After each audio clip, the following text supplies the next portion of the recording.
If your business has no one coming in to ask about your products and services, has no one coming in to buy from you, you probably, like I say, don't have a business. You most likely have a hobby, and sometimes it's an expensive hobby. So today we'll be talking about that. We'll be talking lead generation with today's guest on the Tech Your Business podcast, where we help you use technology to achieve more and stay ahead of the competition. So today's guest will be Scott. So welcome to the show, Scott. Thank you so much for having me. Great to be here. Thank you. So for those new to the concept, because most times I like saying we do jargon-free episodes. So for those Yep. who haven't heard about it before, can you explain what lead generation is in simple terms? Yeah. In simple terms, I think every single business out there, it doesn't matter what size you're at, depends on leads, right? So someone refers a potential customer to you. That's a lead. If you go networking, you meet people that would like to buy services from your products. That's a lead. When it comes to lead generation, that we particular specialize in, that would be generating leads via online channels, right? And so most of the time for us, lead generation means driving leads via social media, via Google, whether it's SEO or paid advertising on Google. And so basically bringing in as many inquiries to the business as possible so that some of those inquiries could turn into actual customers and then hopefully over a lifetime of that customer into significant revenue. So in a nutshell, that would be lead generation. And then obviously there are different ways to generate those leads. And that will really depend on what type of a business that you operate and what type of a niche that you are in. Okay, so I think that's a great introduction for anybody who doesn't know what we are talking about. So, Yeah. as we've gotten that out of the way, can you just tell us a bit, give us a bit of an overview about your journey, Yeah. what you've been up to, and how you got into where you are now? Yeah. Well, I guess if you want to go really far, I am right now in Canada, but I'm originally was born in Soviet Union, grew up in Kazakhstan, speak Russian, and so when I was 17, 18, I left and I went to America, spent a year there, and then went to Canada afterwards. And as a lot of immigrants do, I thought to myself, well, I gotta stay, I gotta find a job that pays quite a bit of money because you have family, you gotta bring them over, you have to help. And so I went into engineering. Had zero passion for it, and after about 4 or 5 years in the engineering industry, graduating, getting a job, and everything, I just decided that it wasn't for me. So I got into digital marketing. And I spent years afterwards working in the corporate world where I realized that I love digital marketing. I don't love so much working for someone else. So my wife always jokes that I'm extremely unemployable, just can't handle taking the orders from other folks. And so I decided to run a number of my own businesses. So we launched an agency, which is Authority Factors, where we work mostly with medium to enterprise. And then over time, we realized there's a lot of potential in the small business market, but we didn't want to do services. We wanted to give small businesses what they were actually looking for, which is leads, right? Small business owners typically are in a rush. Quite often they need something to come through the door right away, right? It's A lot of them are in a survival mode. Unfortunately, that's the reality of running a small business for majority of owners out there. And so we didn't want to spend 12 months getting their business somewhere or their website somewhere. We just realized that if we give them leads, they can close those leads, they can make money, and then they can reinvest into their own website later. And so that's how I got into it. Long story short, and yeah, and I've been doing marketing for over 10 years, 12 years now. And It's been an extremely rewarding journey.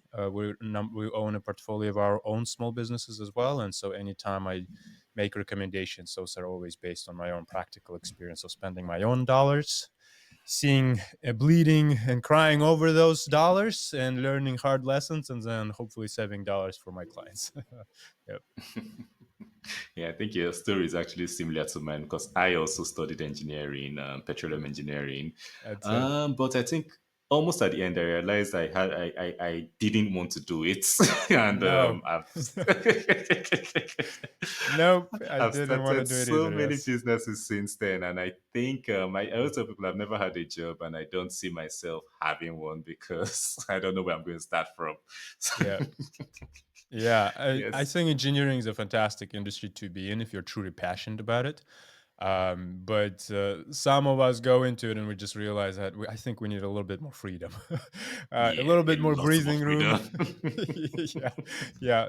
I joke around is that with a full time in general, you might have a ceiling, right? You can't break through sometimes, but you also have the floor to Yeah. stand on. When you go into business, you've got neither. But I mean, there is no ceiling. That's great. You can reach any level you want. But then there also sometimes There's you no don't stand floor on too. anything. Yeah. So, yep. All right. So Yeah. what are some when you talk about you say you went from the medium to enterprise and Yeah. now you're looking at the small business market. So when you Uh-huh. talk to people in the small business market, what misconceptions do you see them having about lead generation? Yeah, I think I don't know if there's really a misconception about lead generation as there is a misconception about marketing in general, right? So, due to the nature of how small businesses operate, quite often folks end up in a small business accidentally, right? And they know a core function. Let's say if someone is starting a tree removal business, they know how to prune trees, they are an arborist, but they have no idea about the other parts of the business, whether it's finance or marketing or sales.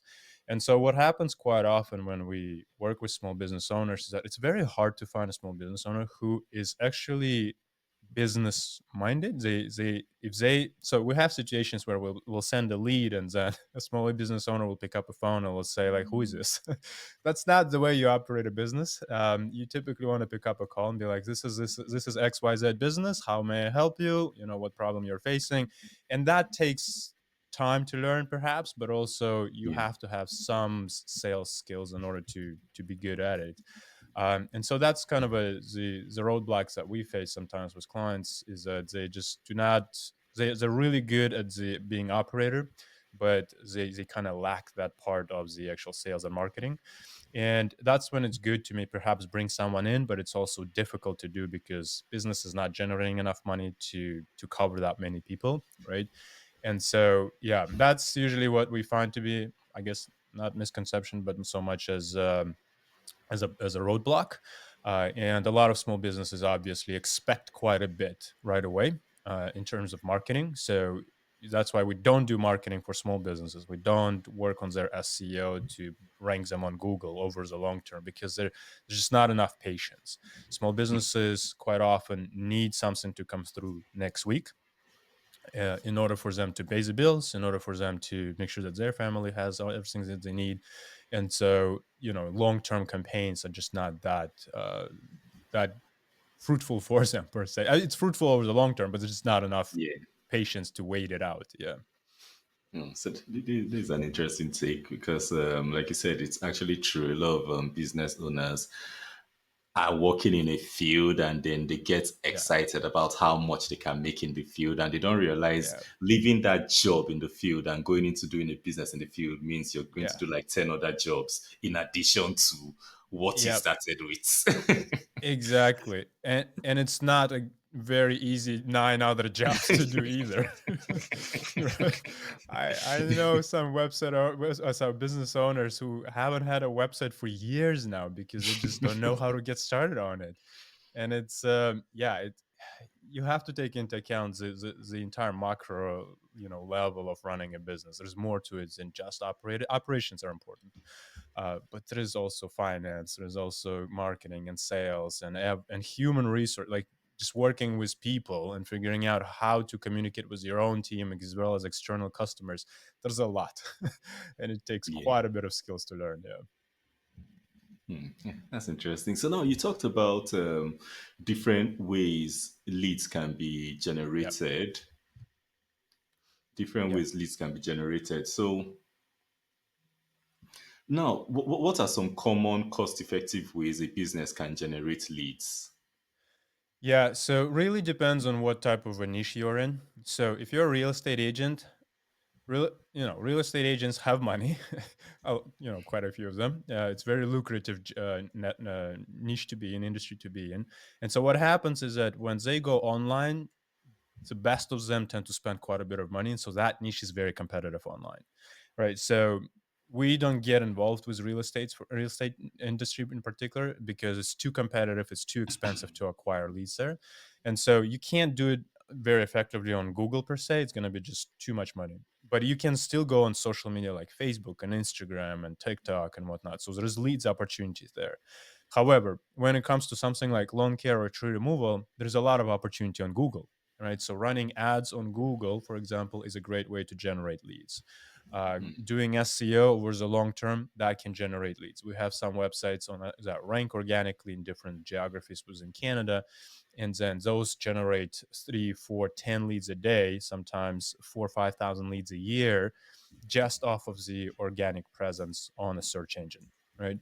And so it really depends on what vertical you're in, but most of the time you will look into either social media, be that Facebook or Instagram or TikTok, either organic search, which is Google, or paid advertising on Google. Those channels are really good for lead generation. And then obviously there's also opportunities that are traditional opportunities like networking, right? Going to networking events and just connecting with people there, running events yourself, right? So there are folks like Daniel Priestley. I don't know if some of your audience might have heard of him. He's very big on YouTube, but he started in lead generation by running events, by Hmm. scheduling events for companies and then bringing the interested audience and then closing leads on a spot. So again, a bit more difficult to set up, but the returns they were quite good. And I think in some niches, it's still a lucrative way to do it. So really diverse way to run campaigns and kind of generate leads, and it really depends on where your skill set is, as well as what industry you operate in and how much budget you have.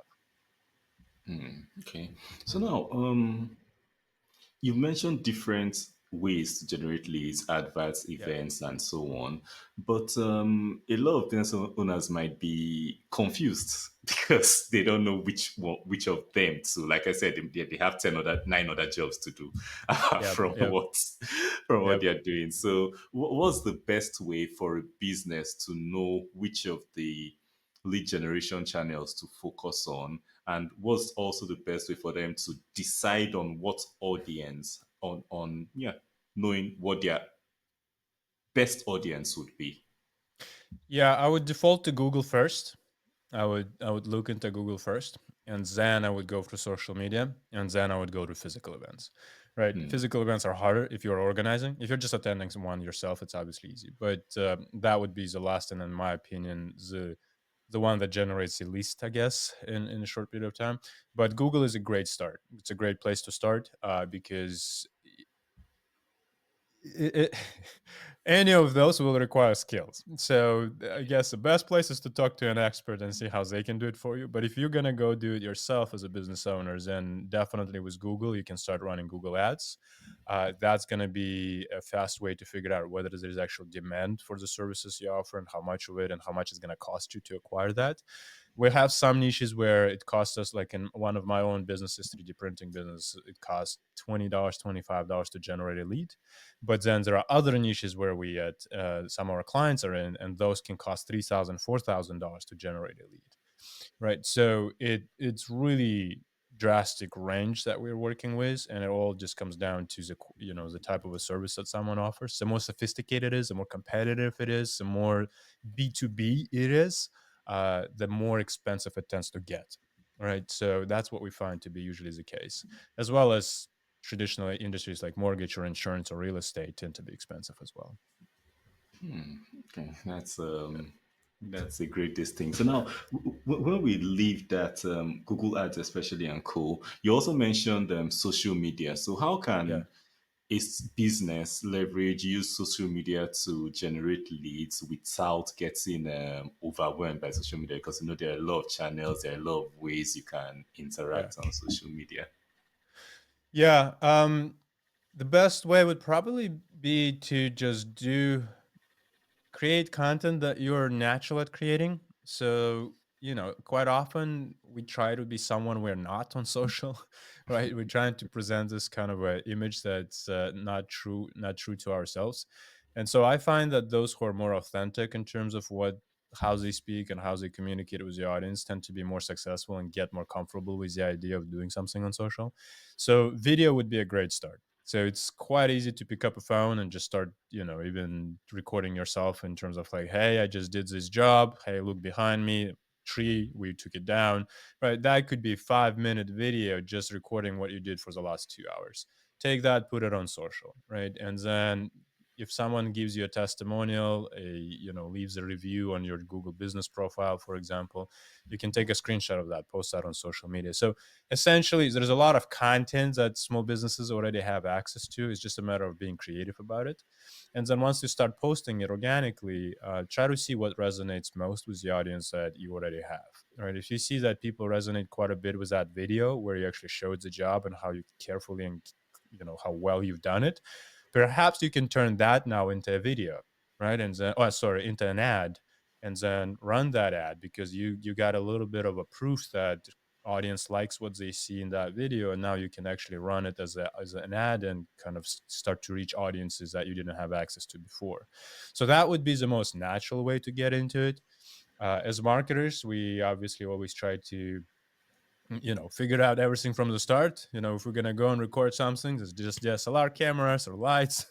That's expensive setup, and you need someone professional to do it. But if you're just a business owner yourself, grab a camera, grab the phone, record what you just did. And if you're with a customer in a meeting, for example, if you're a bookkeeper, right, you're meeting or accountant meeting with a client, you're done with your meeting. You ask, hey, can I record a minute conversation between the two of us, just giving me feedback on how this session went, and record it, and then post that. And slowly, it's not even so much about building up some kind of a presence on social media. It's just building up confidence. The more Mm, confident you get being in front of cameras, the more comfortable you get at breaching that wall that you have, anything that's holding you back, the more you're going to start to experiment and try new things. And I think that's the most important part. It's not even so much generating leads off the start, it's more about just getting comfortable with the idea of being out there on social and talking to your own customers. yeah, I I hope think that helps. that's yeah, and Yeah. I think it talks about getting building confidence in front of camera is actually important because it's something. I'm an Yeah. introvert. I hate like up to 2 years ago, I hated anything. I even hated taking photos, but Yep. but this You're an podcast, let's engineer. go. That's what we do. We're introverts. We go into engineering field. I just want to be in a room working and not bother about anybody else. Yep, exactly. We just want to be in the background. We want to be we want to do our own work, leave us just alone kind of a just thing. making things happen and we don't even care about the credit or anything. But now look at That's me. it. Look at you. Yeah, yeah, exactly. And I was the same way. Introvert, English is second language. And then last year I was like, you know what? I've got all this experience. Let's start talking to people. One interview, another podcast, and you just get comfortable with it. It's really Exactly. about just doing repetitive steps over and over and over again. And over time you build up the muscle, you build up the habit of just being comfortable in front of the camera, and that's all it is. The same goes for small business owners doing lead generation, being out there on social media. It's a muscle. You just got to build it up. Yeah, Exactly. So it's not as hard as it seems. So that's now, right. when you Yeah, look at businesses doing lead generation, yeah. what common mistake do Uh-huh. you see them make? Common mistake. Well, first, not talking to someone who already knows how to do it. It's always a good idea to even just get a consultation. Second, I think there are a lot of assumptions that business owners make. So we quite often make an assumption that we're the best, it's going to work right off the bat, right? And then they give up quickly.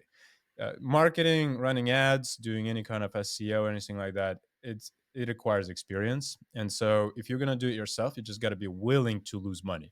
So I teach as well. I've been teaching for 7 years. I teach for universities as well as startups. And something that students always ask me when I teach them, let's say Google Ads, they will ask me, how much money, how much budget should I plan for? My answer at the beginning is always the same. Like at the beginning, you got to plan for as much money as you can lose. Right. So, what is that amount that you're willing or you're comfortable with losing? Because that's a budget you're spending on learning. There is, Yeah. you can watch all the videos in the world, but something will not go the way you think. And not every single video is going to be custom to, or tutorial is going to be custom to your particular situation. You're going to lose money. Right. And so, you know, if you're gonna get into it, make sure that you've got the budget in mind that you're comfortable playing with. Go watch as many tutorials as possible, get that theoretical knowledge, and then start putting it at practice. Um, I had someone who reached out to me and he said, "I watched one of your videos about Google Ads. I want you to check something, that I did on my campaign just to see if I'm wrong." Whenever people ask me that, I'm like, he probably didn't watch very carefully. It's gonna be disappointing, but anyways, I'll help. I jump on a call and I see the ads. I'm like, listen, this is perfect. What did you? How did you watch the videos? And he's like, yeah, I watched the videos 3 times. I'm like, all right, you gotta put the out. It's 6 hours of watching the same video, and you will get there, but you have to practice it. Right? That's all it comes down to, and that's the mindset I always try to give small business owners. If you're gonna do something, that's fine.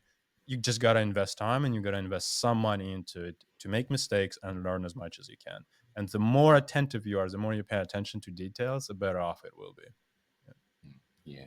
So now talking about technology, how Yeah. have you seen technology change lead generation for small businesses over the past few years?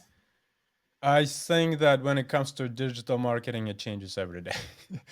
Right now, AI is everywhere. I have no clue what the future will look like. We definitely know it's going to be AI powered. I'm, I have 4 year old son, and I'm always wondering. Now I'm wondering like what his future is going to look like. What skills do I give him now to be relevant in the AI future? I don't even have a clue. But things have changed a lot. I mean, first everything was about Google, then social media came to the scene, right? Facebook and Instagram later. Eventually, it all became quite a bit about video. Then TikTok stormed into the scene, and everybody went on TikTok, and there was dancing and all sorts of. And then TikTok Shop came in, and now e-commerce is blowing up through TikTok. And then now AI with ChatGPT. So technology changes all the time. I like to go to where the audience lives. So if someone is a small business owner and they're trying to decide, do I go on Facebook, do I go on Google? Always start with the audience in mind. Who is your ideal customer profile and where do they reside? Right. So if it's older audience, they still spend time on Bing, right? You'll still get quite a bit of traffic from Bing, and it's cheap. It's cheaper than Google. They are on Google as well, but Bing is cheaper. They're Yeah. on Facebook, right? They're still on Facebook, so that's where you might want to go and check out your and start showing your ads or creating your presence. If you're going after younger audience, it's probably TikTok. It's probably some of it is middle age is probably Instagram. And so start with your audience and figure out what technology or what platform you need to be on in order to find that audience that you're after. Yeah. Okay. So now there's this term you spoke about, brand building. Yeah. So can you explain the difference between lead generation and brand building for the Yeah. audience? So brand is important no matter what, but we can generate leads even without brand, right? So what happens quite often is that we'll set up a website that looks good. It needs to look good, but there is no real person behind it. And in some niches, people just don't care. Like when it comes to, let's say, tree removal or emergency plumbing, someone's pipes burst, they they just need someone to come in right now because it's flooding. And so if you're in niches like that, it's good to have it, but it's not as critical. So it plays kind of a lesser role there. But when you go into insurance, when you go into real estate, obviously customers care a lot who they're doing business with, and that's where brand becomes extremely important. Is that they will look at your reviews, they will look at what type of content you have online, who says what about you, have you been featured and mentioned. So I think if you're a small business owner, focusing on brand is never wrong. It's 100% that's something that everyone should do, but it is difficult. Building a brand, getting yourself out there in terms of talking to local newspapers, perhaps getting featured, doing some kind of partnerships with other brands in the area. All of that requires time as well, but it pays back quite a bit over the long term. So, we have a health and wellness business that my wife operates, and she's just been interviewed by Forbes. And we've been running this business for several years, and we just now getting into the point where we know what to say, we know how to position her in order for Forbes to be interested in talking to the founder. Yeah. right? So again, brand building is important. It does take time, but it's all about getting yourself out there, building some kind of a presence on social. Nobody really wants to talk to someone, let's say in the newspaper world, nobody really wants to talk to someone who doesn't have anything online at all. So you have to have Yeah. some presence. Yeah. Yeah. Okay, so now for a business that wants to start working on building a brand, especially online, Yeah. what are some first steps you would recommend that they take? Yeah, I think YouTube is great, right? So even attending podcasts or starting your own podcast, I think that's a fantastic way to build a brand, right? So you get exposure to people, you're building up the network, you're building connections, and that can lead to one new business, two to introductions to other podcasts.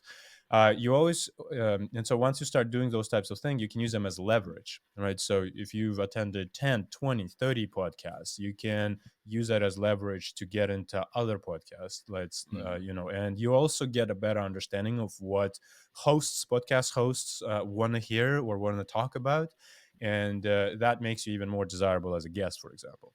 So that's brand building. You can also go on social media, invest some time into creating good content on social media, interesting posts, engaging posts, videos as well, publishing there. All of that is part of brand building.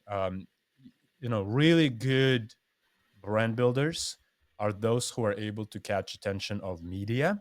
So I've seen someone who came in to us a couple of years ago for Google Ads, but eventually it was just not the right channel for her.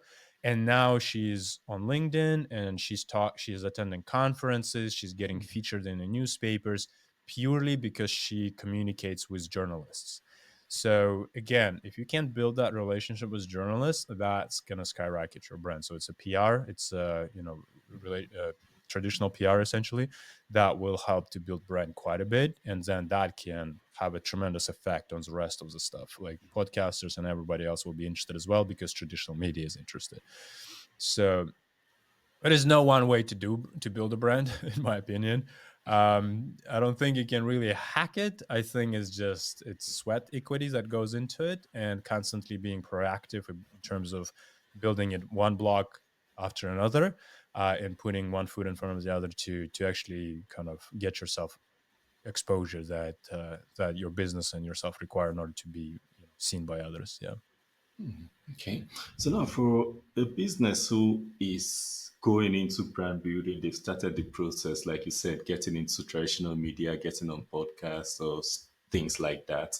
Yeah. How would you say they can measure the success of their brand building efforts? The success hard to measure. Um, for us, we do a lot of SEO, so organic, or basically improving website rankings on Google, right? Organic rankings, and we measure quite a bit of our brand efforts via SEO. So whenever we do brand building, it means that other, Forbes or HubSpot or Entrepreneur.com might mention our website, and that helps with rankings, and so we start to rank better. That's kind of one way of measuring it. The other way to measure something it measures the impact of brand is how easy it is to start to get more exposure, right? So as you start to build up more of that brand presence, start to notice how more likely people are to say yes to your requests of, let's say, being a guest on a podcast or being featured in a story, or when you talk to journalists, how more likely is there to say yes to your pitch. And so that would be another way to measure it, as well as people start to reach out and they start to ask you, hey, how did you get featured here? How did you get featured there? And so that's definitely a way to measure it as well. And customers start to that's the biggest part is if you operate a business, you're obviously going to be talking to a lot of customers, but they start to say yes more often because they Google you, they search for you, they see that you're doing something, and that builds up, in their opinion, more authority about it. You become more authoritative in their eyes, and so that makes the entire thing so much easier in terms of operating up a business. Is that I've noticed over time is that we close more customers as a result of being present on Google. Like they can Google our names, they see us being somebody who has some authority, and that just builds trust before we even have a conversation. Okay, so now another question building on that. You mentioned traditional media a couple of times. So how Yeah. can a business just getting into brand building more successfully increase their chances of getting on traditional media platforms? I know you mentioned talking to journalists like your clients Yeah. and all that. Yeah. Yeah, the easiest way would be to have something interesting to talk about, right? So if you run a business, it's hard to feel like that anything is interesting. Like you're in a daily grind of it, and you're like everything is just normal. Like I don't know what I'm going to talk, but there's always a unique angle to what you do and to who you are as an operator, right? So some businesses have a personal story, like a founder, right? They had really hard childhood and then they made it into the business and now they're helping their local community. That could be an angle that you could go with to local newspapers. There are a lot of journalists out there that are just struggling daily to try to write about something that's interesting, and so you want to make that job of a journalist so much easier by giving them that interesting story, right? So if you change someone's life, if you did something for free for someone in your community because they're a veteran or they've done, that could be an interesting angle to go with. Not necessarily to brag about yourself, that's probably not a good idea, but just to tell a story, right? Storytelling is a big part, and I think anytime you've got an interesting story, that's what journalists are looking for. That's what we find to be most of the times the case. You can also check out various different platforms. So there used to be a platform that a lot of folks knew, but it was called Help a Reporter Out, Haro, Help a Reporter Out. And what basically journalists did is that they would send out requests for quotes. They would be like, I'm writing a story about entrepreneurship and I need a certain angle here. Do you have any quotes? And then entrepreneurs would send some replies back. We get a lot of coverage that way as well. So journalists ask for something, and then we reactively reply back and gives them an interesting angle. And you also can do obviously proactively. If you have an interesting story, just go to local journalists, find the emails, send them a story, and then 5-10% perhaps will reply back, and that might result in some coverage. If your business has been successful, if you did get to a significant amount of revenue in a short period of time, that's always an interesting story. Journalists love to hear about that. Not everybody's able to do that. Not everybody has to do that. That's not always a goal for every single business. But if you have something like that, it's definitely a good angle to go with and to pitch some kind of a story or to get an interview with a journalist. Okay, so now going through everything we've talked about today, if a Yeah. small business owner who has listened to everything we talked about wants to focus on only one thing to maybe improve their lead generation or build their brand, what would you recommend they focus on? I would probably start with Google Ads. Hmm. Before I even do any lead generation, I would start with a website. Make sure that you have a website, and that website is actually looking somewhat decent. Because no matter how much traffic you bring, if there is no phone number on it or a forum to contact you, there is not going to be any leads. So make sure your website looks good, but then go in Google Ads, and that's probably the first place I would start. You're going to start to generate some inquiries, and as you start to generate inquiries, you'll get a little bit of a feedback loop going, trying to figure out what works and what doesn't. And that's a place that we always start with. Any business we operate, we have multiple in the portfolio, and we always go with Google Ads. Yeah. Okay, so now looking at technology again, going into the future this time, what Yeah. trends are you seeing that will shape the future of lead generation and brand building for businesses? Um, well, AI. And the answer is I have no clue how it's going to work out. You know, AI will probably get to a point where it can do anything we can do, and I don't know what that future will look like. You know, looking at the history of humanity, I don't think all of us are going to be rich and do nothing all day. AI will favor some and leave the rest behind. I think it's still going to be the fact, but it is going to change the way we do marketing. It is going to change where people are now spending their time, how they're searching for information, how they're consuming information, where they're getting advice for what type of restaurant to go to, you know, what type of a lawn care service provider to use. And are there going to be humans doing lawn care, or is there going to be all AI powered machines doing lawn care? Right, that as far as we can get. But I think video right now is big, without going too much into futurism here. But video is big. I think doing video is fantastic. YouTube in general is a great way to generate leads and exposure and build brand. Uh, if anything, I would recommend Alex Hermosi. I'm a big fan of Alex Hermosi, down to the ground type of a guy, and gives very solid practical advice. And I think, and he always talks about YouTube as a big power engine. We do see a lot of our customers getting quite a bit of results with that. We ourselves, like I said, I'm an engineer and introvert. We're still getting into it. So my advice would be, don't wait. I waited too long. Now I'm all on it. So we're going to start doing the same thing. But YouTube and video is big. Text is getting a little bit more difficult to justify. Less folks, I think, want to read long form content.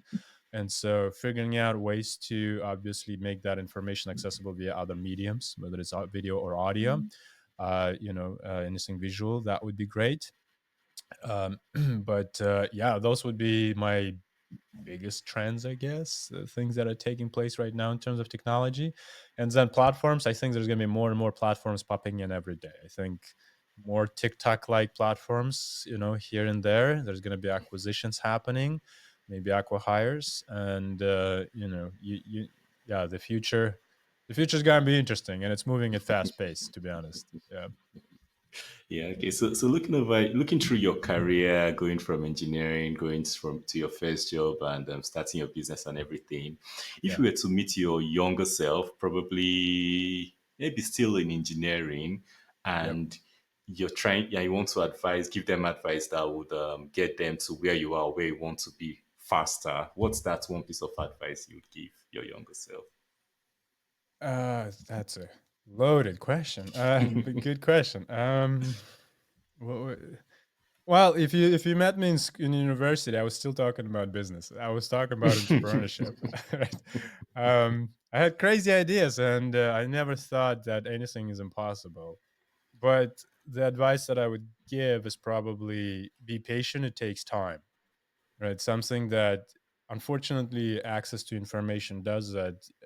The YouTube videos that perform best on YouTube or TikTok are the ones that say, "I made $1 million in 3 days." Right? Can be people who do that, but it's an outlier, and for some cases, it's not even true. And so, I would set out a goal where a business takes 5-7 years to get to a point where it's making solid income. So patience is great. I have no clue. I haven't given up yet. I mean, or haven't given up a long time ago. Is that I'm not very patient, but I just, on the back of my mind, I always believe that we'll get to where we want to get, and we do. And so, but it takes not time. It takes a long time. And so, advice would always be patient, give enough time. Everyone's situation is so different. Everyone steps into business world with a completely different skill set. Right, some of us can be really good at engineering, and then we're just not good at anything else, which was, I wasn't even good at engineering. I wasn't good at much of anything at that point. And I had to spend a lot of sweat equity learning it. I had to learn marketing from scratch, had to learn all the platforms from scratch, everything. And that took a long time. Some of the folks come in and they already have a skill set. It might take 2 years to get somewhere. Right. So take an honest look at yourself, figure out what it is that you're good at. If you can, learn as soon as possible how to work with others. As entrepreneurs, we tend to not want to work with others. Figure out how to fill the gaps that you have with the skill set that someone else can bring to the table. Okay, because you'll move so much faster. I know it Yeah. would be to be a very, very important factor in the business, is that businesses where I have strong operator co-founders move as they're moving fast, because they're focusing on what they know and I focus on what I know, and we can double the effort and just get there in half the time. But if you're doing everything alone, 9 years, 10 years is a pretty legitimate time frame, especially if you are an introvert and you tend to be Yeah. more conservative. There's a lot of roadblocks you'll have to get through. You'll have to learn how to just be open to idea that you got to take risks, risk, Yeah. Yeah. risk, and Yeah. risk, and you're comfortable with the idea that you got to be on the front of the camera right from the day one. Don't wait 9 years to do that, right? So it's a lot. Yeah. Yes, I think Sorry, I'm that's probably discouraging people from starting the business. If I think anything. I think when people meet me, because for a couple of years I was a business mentor. When Uh-huh. people meet me to Yes. start a business, the first thing I do is try to tell them how hard it is and how difficult it's going to be. And if I see Okay. that they are still determined after hearing all that, Yeah. then I know, okay, this person is likely to succeed, because, like I say, Exactly. business is problems every day. So if you're not that kind Every of person day. that's ready to face them head on every day, just stay where you are. Every day, every single day. You wake up with business on your shoulders, the stress of it. You go through the day with that stress. You go to bed with it. It never leaves you, right? Like you try to Right? relax, you're still thinking of work. Exactly. And you're like, when is my phone gonna ring because a client wants something? Um, but it's the reality of it, right? I mean, at some point, you will get to a point where, if you listen to really successful people like Mark, well, I don't know if Mark Cuban is, but anyone really, right? Entrepreneurs who've billionaires, they'll tell you how important it is to meditate and, take a cold shower and then work for 3 hours a day. But they have Yeah, $1 billion. They didn't do that when they were getting there through their first exactly. million, 10 to 100. Right. Really So true. you gotta compare yourself to the people that are at your level or a little bit above and learn from them, and they'll tell you that you hustle. You hustle every day until you get to a certain point where you have people helping you. You hire them, Yes. you bring them as partners, then it starts to get easier, starts some getting some breathing room. Margins start to decrease, your profit margins, because now you're giving other people money, you're paying them, you're sharing money with them, but you get more freedom. And as the business grows, then starts to grow the freedom and the margins. So yeah, I don't think that anyone should have unicorn ideas about the business world. I think it's hard. I think it's full contact sport. Can be brutal. It can make you cry, and some of us will go back to full time because, like I said, no ceiling, but also nothing to stand on. No That's flaw. most Yeah. of the case. Yeah, exactly. Yeah. Okay. So I think we've had a really great conversation, and I've learned a lot. I know the listeners would learn a lot from this conversation too. Right. So if Yeah. the listeners want to continue this conversation past the maybe 40 minutes we've been at it, maybe they want to talk more to you about lead generation, about brand building, or they want to work with you, what's the best way they can reach you?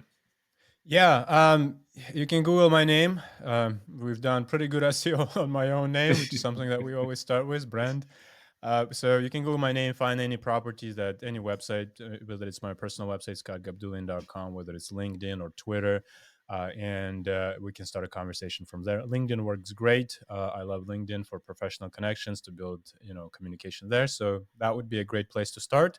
Otherwise, if you're medium to enterprise size business, Authority Factors is the agency that focuses on that, or Learo.io, Learo, that focuses more on small business type of lead generation. And we can take it from there. Perfect. So all the links would be on the screen and the show notes once this episode goes live, if anyone wants to reach out to Scott. So thank you so much for coming on the Tech Your Business podcast. Thank you, Peter. It's been a great pleasure having this chat. I do like how much we have in common, and I think that made it even more interesting. True. So, for the listeners, did you get any value from this episode about lead generation, about brand building? If you did, and you know anyone else who would love to learn about this topic, please share this episode with them. And if you want to be the first person to know when we send out new episodes like this, that would be great for your business. Don't forget to follow, like, and subscribe to the Tech Your Business podcast wherever you hear me, wherever you see me and Scott. So we have a lot of episodes, over 100. So till next week when we bring out a new episode, just scroll through, watch or listen to the older ones, and don't forget to keep teching your business. Bye for now.